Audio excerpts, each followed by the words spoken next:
राष्ट्रीय अध्यक्ष माननीय अखिलेश यादव जी इससे पहले इस मुद्दे को उठाया था उत्तर प्रदेश के पहले।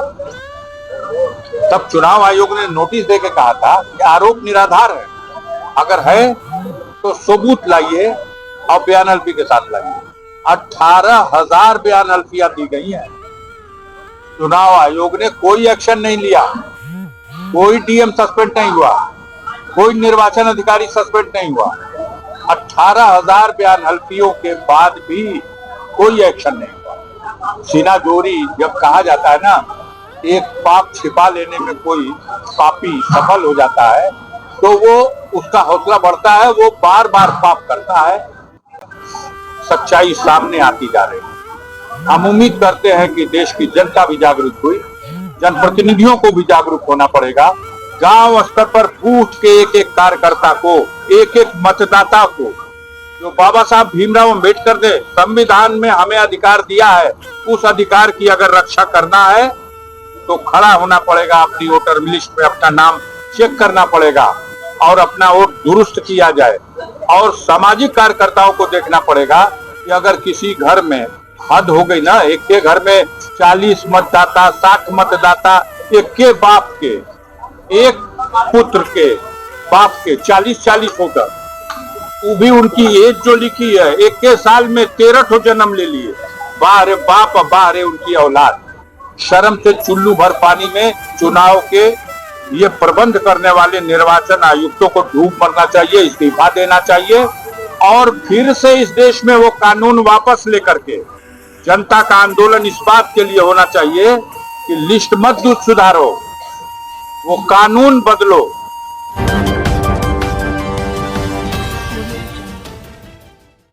नमस्कार, आप देख रहे हैं न्यूज़ टुडे 24। मैं अखिलेश। आज़ादी के लगभग 8 दशक पूरे होने के लगभग में है। ऐसे में देश में कोहराम मचा हुआ है, लेकिन बड़े ही धूमधाम से स्वतंत्रता दिवस मनाया। लेकिन देश के हालात रोज़मर्रा की किचकिच से उभर नहीं पा रहे हैं। नेता देश को गुमराह कर थोथी बहस पर आमादा है। इंसान का दिमाग का फलूदा निकल गया है। चुनाव प्रक्रिया को लेकर रोज़ बहस छिड़ी हुई है। संवैधानिक संस्थाएं अपना कर्तव्य का क्या ईमानदारी से पालन कर रही हैं? बीते दिनों चुनाव आयोग को ज्ञापन देने को लेकर विपक्ष के तेवर से सत्ता पक्ष घबराया हुआ है। लेकिन दिल्ली में जहां अखिलेश यादव, राहुल गांधी गांधीवादी तरीके से संविधान बचाने में लगे हैं, वहीं क्षेत्रीय नेता भी राजनीतिक स्थिति को देखकर सोच में हैं और देश की चिंता कर रहे हैं। ऐसे में गाजीपुर के सांसद अफजाल अंसारी के जन्मदिन के अवसर पर तमाम समाजवादियों का जमावड़ा हुआ। लोगों ने उन्हें जन्मदिन की शुभकामनाएं दी। राहुल गांधी के द्वारा वोट चोरी का आरोप लगाए जाने पर गाजीपुर के सांसद अफजाल अंसारी ने बहुत ही बेबाकी तरीके से कही साफ बातें। तो सुने उन्होंने क्या कहा। पहले भी होता था, लेकिन छुप छुपा के होता था। सरकारें जहां भी कहीं,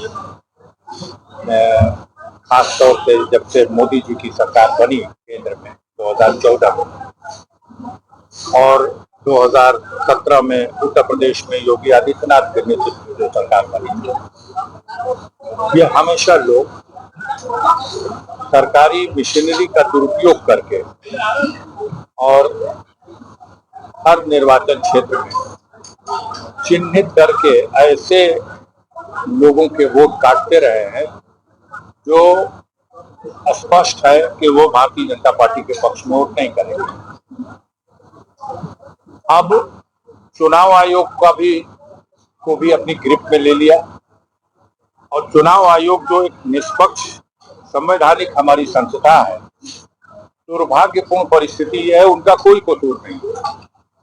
कसूर ये है कि जिस दिन सर्वोच्च न्यायालय ने एक आदेश पारित किया जिसमें ये कहा गया कि भारत में लोकतंत्र में चुनाव की निष्पक्षता को बरकरार रखना आवश्यक है और इसलिए भारत निर्वाचन आयोग के जो 3 आयुक्तों का चयन हो, उसमें एक देश का प्रधानमंत्री, दूसरा प्रतिपक्ष का नेता, और तीसरा सुप्रीम कोर्ट का चीफ जस्टिस बैठे और पूरे देश से जो योग्य अधिकारी उस योग्य है जिस पर भरोसा किया जा सके कि वो लोकतंत्र की सुरक्षा के लिए कोई गड़बड़ी नहीं करेगा, ऐसे व्यक्ति को निर्वाचन आयुक्त के पद पर बैठाया जाए। मंशा यही थी।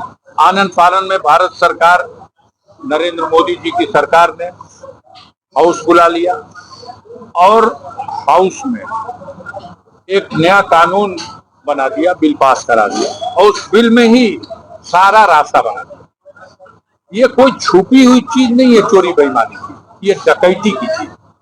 यह रास्ता बन गया कि देश का प्रधानमंत्री खुद होगा और उसी के द्वारा नियुक्त किया गया एक मंत्रिपरिषद का, उन्हीं के मंत्रिपरिषद का एक सदस्य होगा और तीसरा व्यक्ति सुप्रीम कोर्ट का चीफ जस्टिस न होकर के वो उनके द्वारा जो बनाया गया है मंत्री हो रहे और एक प्रतिपक्ष का नेता।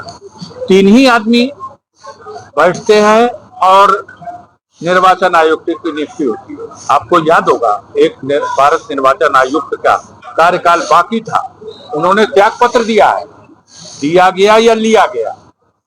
अब इस समय जो तीनों हैं, तीनों प्रधानमंत्री की कृपा से और उनके मंत्रिपरिषद के सदस्य की कृपा से तो अब उनको सवाल कर रहे हैं।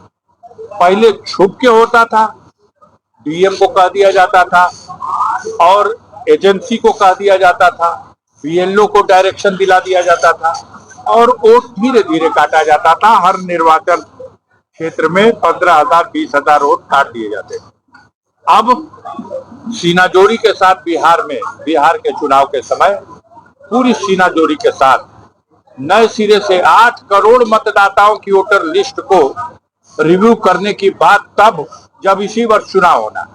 स्पष्ट है, पूरे देश की जनता ये मान चुकी है कि ये घोर बेईमानी का और खुलेआम बेईमानी का एक योजनाबद्ध तरीके से अमल किए जाने का प्रयास था। माननीय सर्वोच्च न्यायालय में लोग गए, देश के जनता के वोटों से चुने गए संसद सदस्यों ने पार्लियामेंट के अंदर, पार्लियामेंट के बाहर, सड़कों पर, निर्वाचन सदन के बाहर हर स्तर पर विरोध किया और धीरे धीरे चुनाव आयोग पे जैसे जैसे प्रेशर हुआ कि उसकी बेईमानी उजागर हो रही देश की जनता के सामने, तो उन्होंने पहले जो 12 विकल्प ठुकरा दिए थे उसमें पहले 5 को स्वीकार कर लिया, फिर 7 को स्वीकार कर लिया, फिर 9 को स्वीकार कर लिया, 11 को स्वीकार कर लिया और अब आधार कार्ड को भी, जिसका नाम काटा गया है, अगर वो आधार कार्ड लगा करके है मतदाता तो आवेदन करेगा, उसका वोट पड़ेगा। राहुल गांधी को कभी लोग पप्पू पप्पू कह के मजाक उड़ाया करते थे और ऐसे में जब उन्होंने देश के भ्रष्टाचार सहित तमाम चुनाव की गड़बड़ियों का उजागर किया, एक एक घर में जहाँ 70 आदमी वोटर हैं, वैसे में उस पर अफजल अंसारी ने क्या कहा? देखिए, हमारे माननीय राष्ट्रीय अध्यक्ष माननीय अखिलेश यादव जी इससे पहले इस मुद्दे को उठाया था उत्तर प्रदेश के पैमाने। तब चुनाव आयोग ने नोटिस देके कहा था कि आरोप निराधार है, अगर है तो सबूत लाइए और बयान हल्फी के साथ लाइए। 18,000 बयान हल्फियां दी गई हैं। चुनाव आयोग ने कोई एक्शन नहीं लिया, कोई डीएम सस्पेंड नहीं हुआ, कोई निर्वाचन अधिकारी सस्पेंड नहीं हुआ।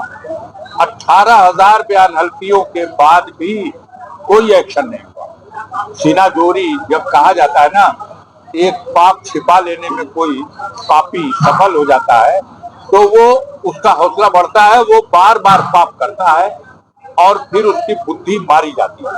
अहंकार एक ऐसी चीज है कि जिस व्यक्ति में अहंकार घुस जाएगा उस व्यक्ति से सद्बुद्धि निकल के बाहर चली जाती है।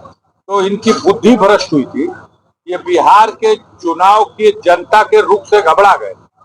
बिहार की जनता बदलाव चाहती है और ये उससे घबरा गए और इन्होंने यह रास्ता अपना दिया।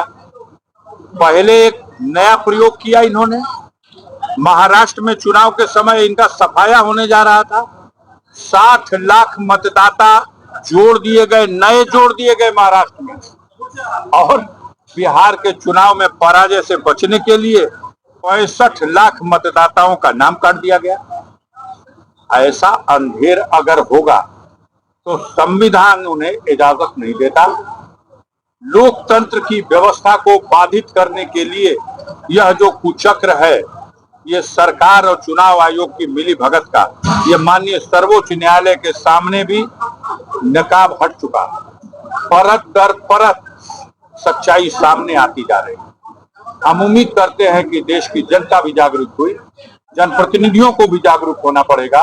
गांव स्तर पर बूथ के एक एक कार्यकर्ता को, एक एक मतदाता को, जो बाबा साहब भीमराव अम्बेडकर ने संविधान में हमें अधिकार दिया है, उस अधिकार की अगर रक्षा करना है तो खड़ा होना पड़ेगा, अपनी वोटर लिस्ट में अपना नाम चेक करना पड़ेगा और अपना वोट दुरुस्त किया जाए।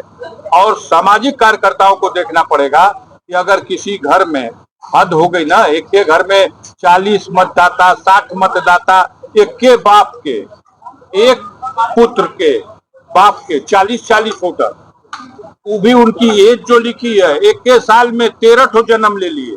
बाहरे बाप, बाहरे उनकी औलाद।